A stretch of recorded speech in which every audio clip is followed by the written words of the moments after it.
Okie dokie. So I'm pretty excited about this project because I have been fiddling and futzing with it for a while, ever since my cousin Sabrina gave me an idea to make a reading companion.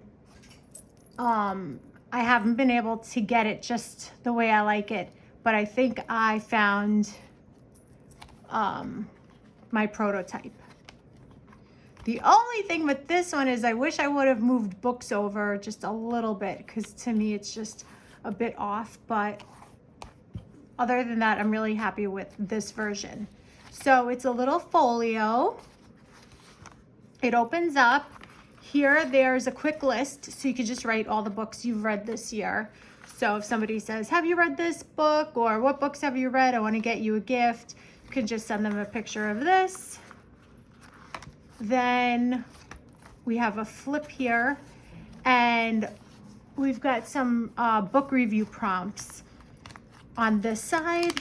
So just you can just use this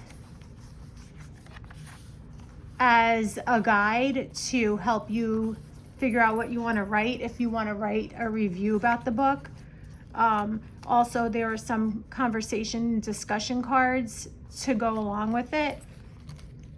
So like, what was your favorite first impression of the book? What did you love most? What themes or messages stood out? Stuff like that. So if you have a book club, you can use these to help you direct the discussion. And then you can just write your reviews here. Then on this side, I just have a pretty image, and the back is blank. So if you can think of a better use for this space, let me know. This is just a simple belly band. Then on this, I like this because you can narrow down the books that you've read, and then you'll come up with a winner. And this kind of allows you to record 1, 2, 3, 4, 5, 6, 7, 8 books. And then at the end, you have your champion, the winner of the book of the year. And then instead of a to be our list, I made these little tags.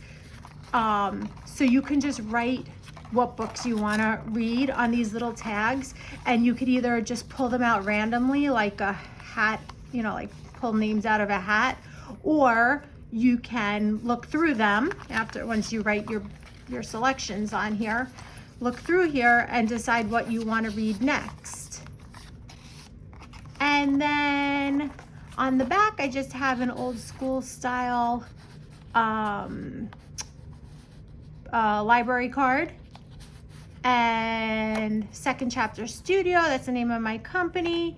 And then it's blank on the back, and I just put it here for decoration and just a throwback to the old library cards. I put the dates 1922. I don't even know if they had libraries that used these in 1922, but I always like to imagine things are vintage. But let me see here. So I asked ChatGPT to make this for me, and it has April, May, June, July, and then January 24th, February 7th, February 14th, February 18th. So the dates are kind of like out of whack, but it doesn't matter.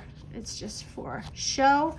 And I was having the biggest trouble deciding on how to do a closure. So I finally came up with this, and I like it. At first I had what do you call this thing? This round circle thing with a plain old brad in the middle. I had one here and one here, but then all I kept seeing were nipples. So then once I saw that, I couldn't unsee it, so I had to come up with another version. And I decided I didn't need a circle on this side because that's gonna stay stationary, and that'll stay there so the person who uses this book doesn't lose it. So it's permanently affixed. And then I just added a little charm and some embellishments. And I'm really happy with the way this came out, and I'm going to show you how to make it.